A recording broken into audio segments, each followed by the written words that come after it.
story you are about to hear is true. Only the names have been changed to protect the innocent. Fatima Cigarettes, best of all long cigarettes, brings you Dragnet.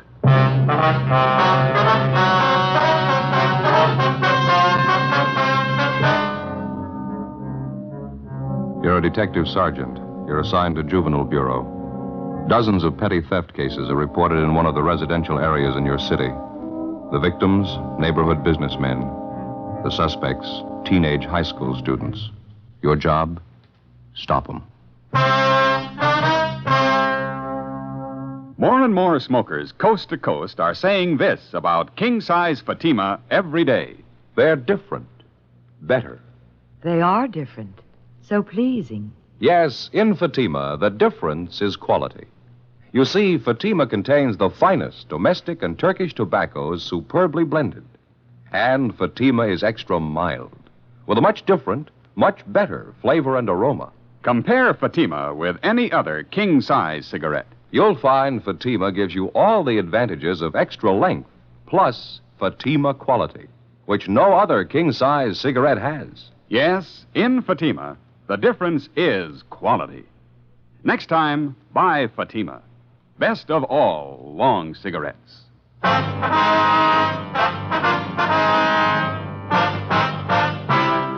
Dragnet, the documented drama of an actual crime.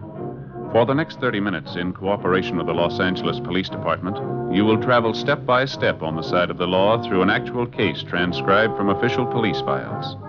From beginning to end, from crime to punishment, Dragnet is the story of your police force in action. It was Tuesday, February 4th. It was cloudy in Los Angeles. We were working a night watch out of Juvenile Bureau, assigned to University Division. My partner's Ben Romero. The boss is Inspector Bowling. My name's Friday. We were on the way out from the office, and it was 7:13 p.m. when we got to the corner of South Waverly and Chester Avenue. The grocery store. Guess that's him back there at the meat counter. Yeah. Come on. Looks like he's getting ready to close up. Yeah, I guess we just about made it in time, huh? Excuse me, sir? Yes, sir. Help you, gentlemen? We're looking for Henry Loomis. Yes, sir. That's my name. Police officers, Mr. Loomis. My name's Friday. I believe I talked to you on the phone. Oh, yeah. This is my partner, Sergeant Romero. Hi, Mr. Loomis. Wonder if you'd mind waiting a half a minute, officers. Just getting a little bookwork straightened out here. Today's receipts. Sure, go right in. Won't take but a minute. Let's see here. 37, 45, 37. There we go. Ain't that lousy bookwork. Gonna get a girl to come in and do it one of these days. Let's go up front here and talk. All right, sir, fine. Pull up a couple of stools there. Might as well be comfortable. Yes, thank you. Thank you, You sir. talked to any of the other merchants in the neighborhood yet? No, sir, not yet. We'd like to find out what you have to tell us first. Well, it's one of those high school kids, I can tell you that. I'm sure of it. I don't want to sound like an old grouch, but this stealing's got to stop. You get quite a bit of business from the high school trade, do you? At the noon hour, and then just after school lets out. Usually have quite a bunch of them in here around those times. Mm-hmm. Do you especially cater to the high school crowd? I mean, do you serve lunch here or anything like that? No, I don't. I usually get the kids to take their lunch. They come in and buy soda water or milk to drink with their sandwiches. They seem like such a nice class of kids. I didn't think they were thieves. Well, how long has this stealing been going on, Mr. Loomis? I'd say about 10 days, 2 weeks. It's not very hard for them to get away with it. 15 or 20 kids crowd in here during noon hour. I'm usually busy up at the counter. It's no great trick for any one of them to make off with a couple of dollars worth of merchandise. You say this happens just about every day? Every day the kids are in here, yeah. I tried playing detective myself for a while, trying to catch the guilty ones. Didn't do much good. Mm-hmm. As long as this stealing's been going on, Mr. Loomis, has it ever amounted to more than just a few dollars worth of food every day? No, that's the funny part of it, Sergeant. When I check back on my inventories, it's always just about the same amount. A few cans of meat, vegetables, butter, a few loaves of bread. It's not so much the value of the stuff. I just don't like the idea of some kid making a fool out of me day after day. Has your cash register ever been tampered with, you know? I mean, any money stolen? No, sir, that's another thing I can't understand. If a kid's going to turn thief, you'd think he'd go after the cash. Whoever's doing it, they've never tried anything like that here. Well, how about some of the other merchants in the neighborhood, sir? You mentioned on the phone there were a couple of others having the same trouble that you are. Yes, sir, there's George Brophy. He's the newspaper distributor, and there's Collins. He's got the grocery place up the street. You can talk to them. I gave you their addresses on the phone, didn't I? Yes, sir, you did. Just one more thing, Mr. Loomis, about this crowd of high school boys that hang around here. Any of them in particular you might suspect? As a matter of fact, there is. I certainly can't prove anything, but I just have a feeling about it. I don't like the boy. Just one boy, sir? Yes, sir, there may be more than one that's guilty, but this young fellow I'm pretty sure of. What's his name? I hear the kids call him Harry, red-haired boy, curly red hair, tall, a few freckles. Won't be hard to get his last name if we need it. Mm-hmm. Is there anything else you can think of that we ought to know? You go up the street and talk to the other two men, Sergeant, George Brophy and Collins. They might have something more for you. I think I've told you about everything. All right, Mr. Loomis. I've got your home phone here. If we want to contact you later tonight, I'll call you there. Is that all right? Perfectly all right. Here's our card, sir. You can call us at that number there anytime. All right, thank you. What do you think's behind the whole thing, Sergeant? This cheap stealing, nickel and dime stuff. I don't know, sir. We'll try and find out for you. Just doesn't make sense stealing like that day after day. You'd think even a kid would know that you can't go on stealing forever. Yes, sir. A lot of them give it a try. From the very start, the whole pattern of the case and the thief's method of operation made little or no sense at all. The thefts had been going on for more than 2 weeks, and they'd all taken place in a 12-square-block area. In each of the 24 cases reported to us, not one of the thefts had been for more than $5, either in cash or merchandise. The thief's scene of operation included 2 grocery stores, a drugstore, coin boxes attached to the newsstands in the neighborhood, and a 5 and 10 cent variety store. With one exception, all of the cases involved theft of merchandise only. The breaking open of coin boxes attached to newsstands was the single instance in which money was taken. The total sum was less than $3.50. 7:40 p.m. Ben and I left the grocery store and went up the street to the home of George Brophy. He was the neighborhood newspaper distributor who operated the coin box newsstands which had been broken into. Well, I think you can just about count on it, Sergeant. It's one of the kids in the neighborhood doing all this. Either that or a couple of them are working together. What makes you so sure about it, Mr. Brophy? Well, for one thing, we got more than our share of kids out this way. A lot of them are from poor families, underprivileged, you might say. Mm-hmm. I guess they figure it's one way of picking up extra spending money.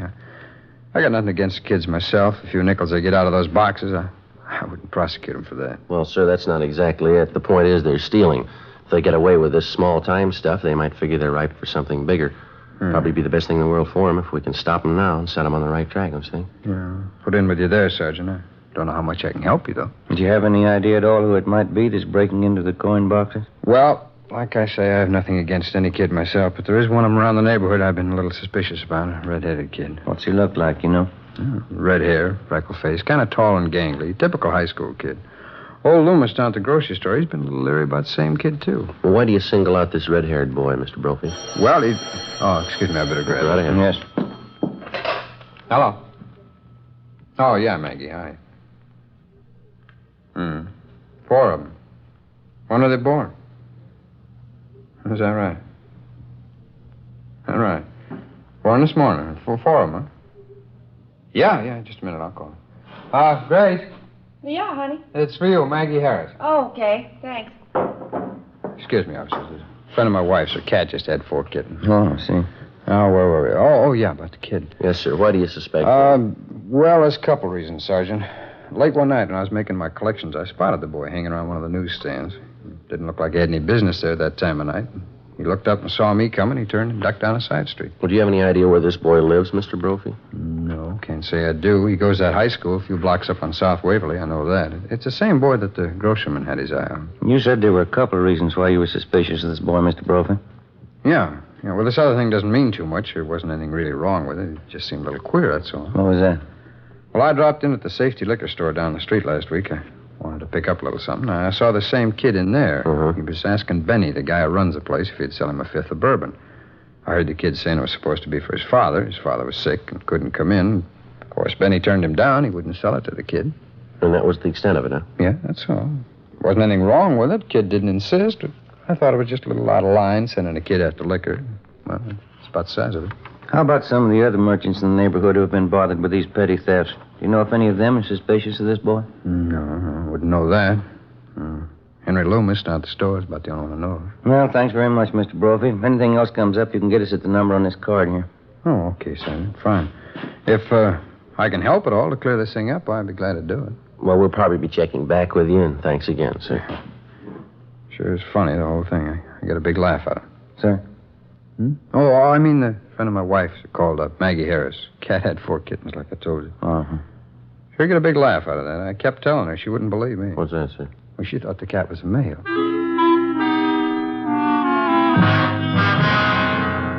The next morning, Ben and I continued checking with various merchants and residents in the neighborhood where the series of petty thefts were taking place. We located and questioned one more shopkeeper who was suspicious of the tall, red-haired boy known as Harry. That afternoon, we went to the high school on South Waverly Avenue to check on him. From his first name and his description, he was identified by the boy's vice principal as Harry Thomas Dunbar. He was 18 years old and a sophomore with an average scholastic record. We were told that Dunbar had left the grounds about half an hour before with the high school's basketball team. The group was headed for one of the local sports pavilions where the team had one of its more important games scheduled for that afternoon. Harry Dunbar was in charge of selling the printed programs for the game. Ben and I drove out to the sports pavilion and checked with one of the boys collecting tickets at the door. He told us we'd find Harry Dunbar inside at the program stand. These high school kids sure take their basketball seriously, don't they? Yeah, big turnout, sounds like. We're going to be lucky if we can find that boy in this crowd. Yeah. You see him anywhere? No. Which side is the program stand supposed to be on? Well, there's a lot of them along and through here on both sides. Guess we better start checking them out. Yeah.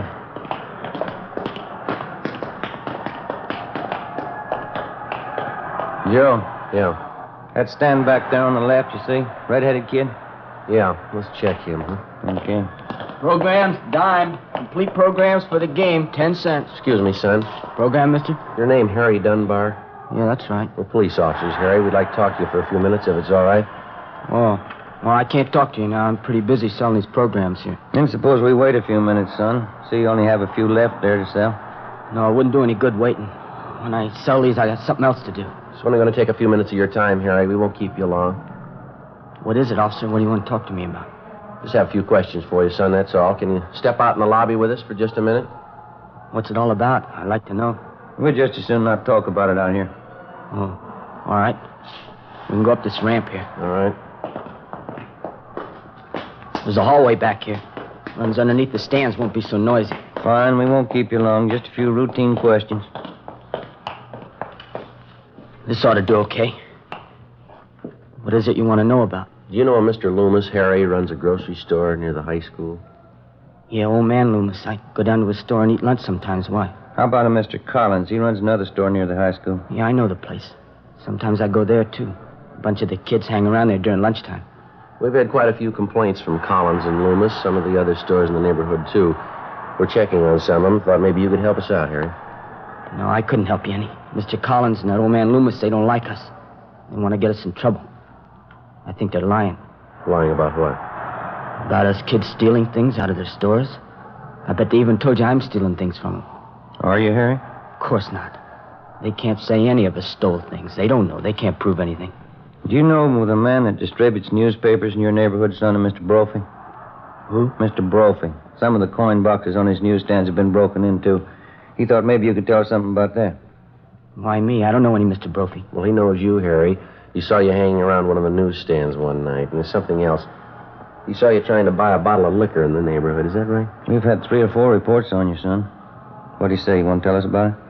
They're crazy. I haven't done anything. Well, then you got nothing to worry about, son. I won't tell you anything. Look out, Ben. Here, grab him. I got him. All right. Hold it up, son. Let me go. Let me go. Take it easy, young fella. I haven't done anything. I haven't. Now let me go, please. I haven't done anything. Why'd you try to run away? I have to get home. I got to get home right away. All right, son. We'll take you there. No, you can't go with me. I have to go alone. Afraid we're going to have to hold on to you, Harry. Either we take you home or we take you downtown. Which is it? I tried to tell him I couldn't do everything. I tried, but it didn't work out. I can't do everything. What do you mean, son? Take me home. I'll let them tell you.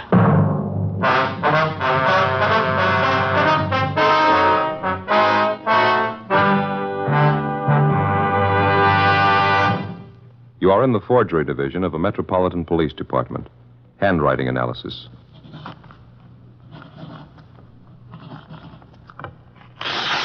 All right. Now write the alphabet in lowercase, please. You are listening to a police officer taking a sample of a suspect's handwriting. This handwriting sample will be compared with a forged signature. Side by side, two signatures may often look alike, but closer examination will prove a world of difference. You'll find the same is true when you compare Fatima with any other king-size cigarette. Side by side, Fatimas are the same in length and circumference. 85 millimeters long, 1 1/64 inches around. And Fatima filters the smoke exactly the same long distance as any other king-size cigarette. But in Fatima, the difference is quality. Fatima gives you extra mildness, a much different, much better flavor and aroma. Remember, Fatima has all the advantages of extra length, plus Fatima quality, which no other king-size cigarette has. So insist on the best.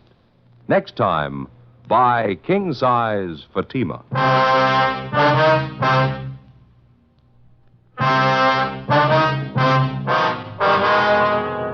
Wednesday, February 5th, 4:15 p.m. We left the sports pavilion, got in the car, and started to drive our teenage suspect, Harry Dunbar, to his home. On the way, we questioned him about the series of petty thefts which had been going on in his neighborhood. We asked him about stealing merchandise from the grocery store run by Mr. Loomis. He admitted he was responsible. He said he'd been stealing things from the store for more than a month.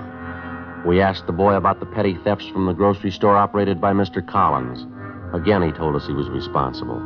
He also admitted stealing from the neighborhood drugstore and the variety store, in addition to breaking into the coin boxes on the self-service newsstands. In each instance, he described his method of operation. He estimated that over a period of some 4.5 weeks, he'd stolen approximately $50 in merchandise and about $5 in cash. We asked him why. He refused to answer. You must have had a reason for doing all this, Harry. Why don't you tell us? We're going to find out sooner or later. Sorry, officer. It's next turn to your left. Okay. What's the matter, son? You afraid of what your folks are going to say? No, that's not it. I never stole anything in my life till this time. When I started in, I didn't think of it as stealing. Something I had to do, that's all. I couldn't help it. That doesn't make much sense, Harry. What do you mean you couldn't help it? It's the truth. You gotta believe me, there wasn't anything else I could do. Well, what was it then? Was somebody forcing you to steal? No. Can't you just believe me? It's something I had to do. Sergeant, can't you let me off here? I'll walk home the rest of the way. I promise you I'll come in and see you tomorrow, huh? Well, you know we couldn't do that, son. You've already admitted stealing from a half a dozen stores in the neighborhood, breaking into those coin boxes. It's going to have to be straightened out one way or the other. But I can pay him back for what I took. I got a job. I'll pay back every one of them. I believe you, son, but there's still a lot of explaining that's going to have to be done. This is the 1500 block, Harry. Want to point out your house for us? Son? Can't we fix it up some other way? We don't have to go to my house, do we? The sooner you face it, the better. Now, how about it? Keep on going. It's way down the end of the block there. Well, now, which is it, son? There's no houses beyond this. It's just that shack down there. That's my house. Okay, Harry.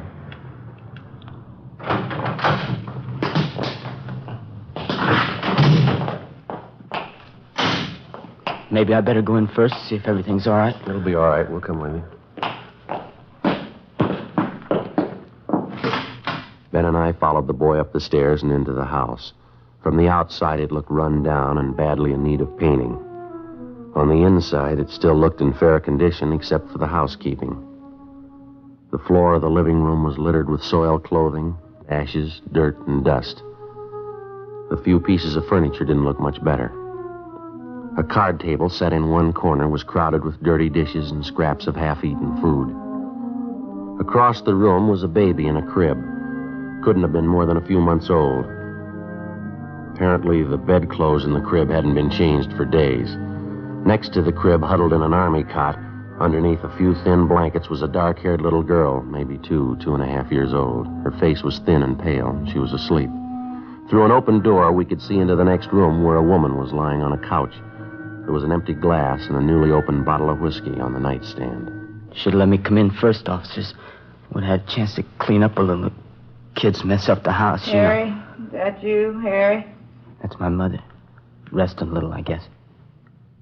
This is the baby in the crib. His name's Jerry. Well, that's my little sister on the cot there. Her name's Annie. Get your mother out here, will you, son? We want to talk to her. Don't get mad at her, huh, will you? Ma's had a tough time lately. She tries to do her best. What's the matter with the kids here, son? Have they been sick?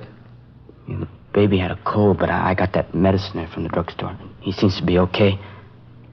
I'm not so sure about Annie, though. She had a bad cold. Doesn't seem to be getting over it. You want to take a look, Ben? Yeah. Get your mother up, son. Yeah. All right.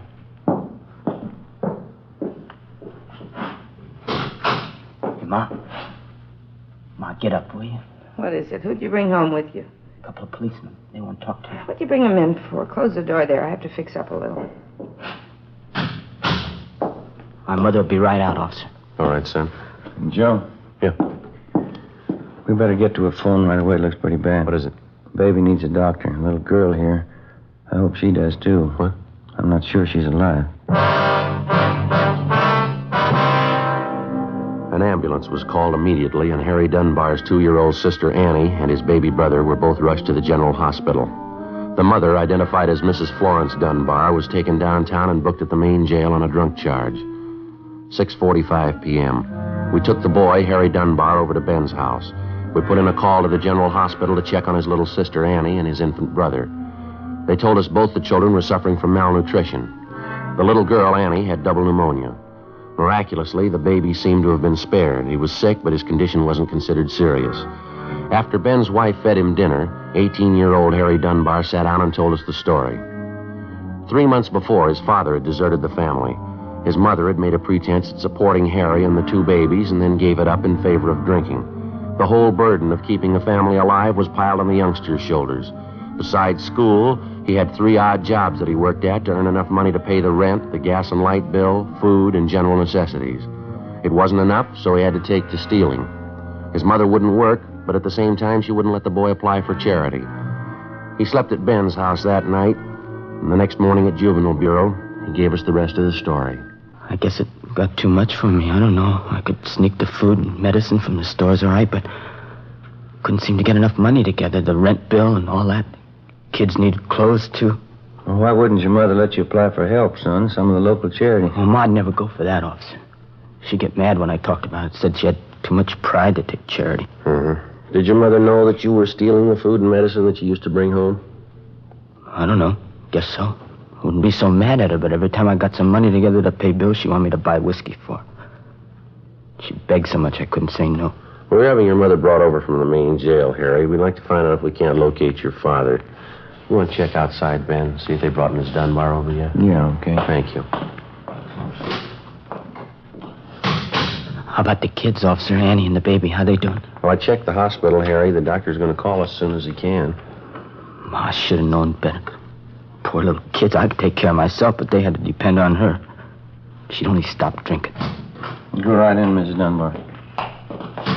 Harry, you all right, son? What have they been doing to you? I'm all right, Ma. No, don't hang on me like that. I was worried about you, Harry, you and the kids. I'm sorry they got sick. I didn't know. It's just bad luck, Harry. We got to stick together, you and me. There's a chair here, Ma. Sit down, huh? Hey, Joe. Yeah? Hospital call. They took the message outside. Here you are. Well, thank you. The hospital, officer? About Annie and the baby? Yeah, that's right, son. About your little sister, Annie. What about her? What'd the doctor say? Well, it's not good, Harry. The doctor called and said Annie had pneumonia. Pneumonia. She'll be all right, though, huh? They'll take care of her? Well, it's not that way, son. I mean, the doctor said... Oh, look, you tell him, will you, Joe? What is it? What about Annie? We got a right to know. She's my little girl. Sergeant, you can tell me. You want to sit down, Harry? Yes, sir? Annie died 10 minutes ago. The doctors tried. They couldn't help. Annie dead? That's right, son. She's only a little kid. She's only 2 years old. Harry. Harry, son. Poor little Annie. Why did it have to be her, my own little girl? My own little Annie. Be good to me, son. I don't know how I can stand it. My own little girl, Annie. Go outside, Ma. Go outside. No, Harry. I need you. I need you more than ever, son. Be good to me. We have to stick together now. We gotta love one another. All right, Miss Dunbar. No. I need Harry. He's all I got. Aren't you, son? It's so hard sometimes. Everything's against us. Lord only knows I've tried. We've got to try to be happy, to stay together, love one another. Lord only knows. Will you shut up, Ma? Harry, don't blame me, son. We've got to try to be happy. I blame you. Anybody blame you. You killed her. Poor little kid, you killed Annie. Harry, don't say it. Don't say it. I will say it, Ma. You did it. The whole terrible thing. Annie's dead. You did it. Don't you know what it means? Don't, son. Don't hurt me. All right, Harry, now take it easy. You know it, too, don't you? She did it. Her and her whiskey and her drinking and laying around, not even caring about the kids. I tried to tell you, Ma. It's the least you could have done. Take care of the kids. See they're all right. You had to drink. You wouldn't work. You had to lay around. Don't you understand? I couldn't do it all. I tried. I couldn't do it all. You had to go on drinking and lay there and watch Annie die. Please, son, don't say that. We gotta love each other. I wouldn't hurt Annie. You know your mother never do that. You're not my mother. You're not anybody's mother. You don't know what you're saying. Harry, I'm your mother. Lord knows I've tried to be a good mother. You don't mean what you're saying. Goodbye, Ma. I hope I never have to see you again. Harry, please, don't go. Van, you better go get her. Yeah.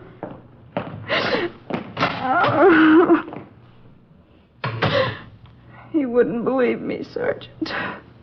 Lord knows I've tried. It's not easy, a husband deserting you the way Charlie did. 3 kids on your hands. What can I do? Yes, ma'am. Harry ought to understand. I tried. Lord knows it's the best anybody can do. Just try and hope for the best. Yes, ma'am. I've only got one question. Yes? How hard did you try?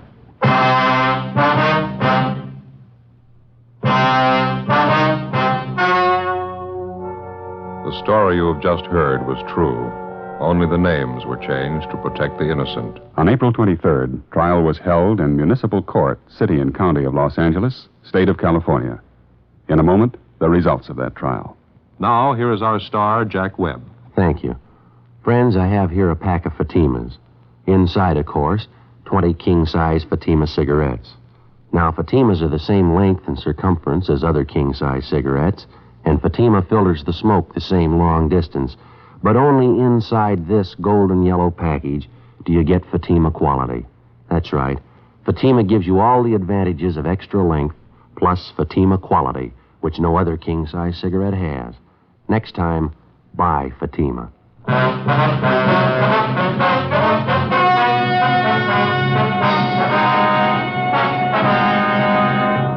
18-year-old Harold Dunbar was filed on in juvenile court. After the hearing, the court directed that the 2 Dunbar children be placed in a foster home. Mrs. Dunbar was permanently deprived of the custody of her children.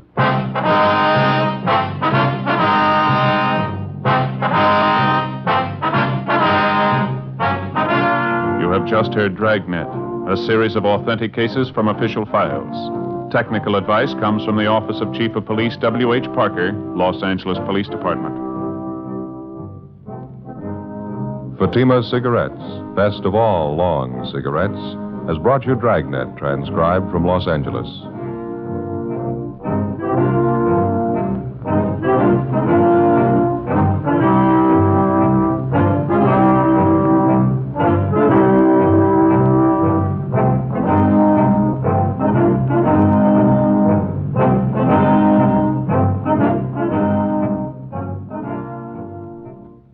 Stay tuned for Counter Spy, next over NBC.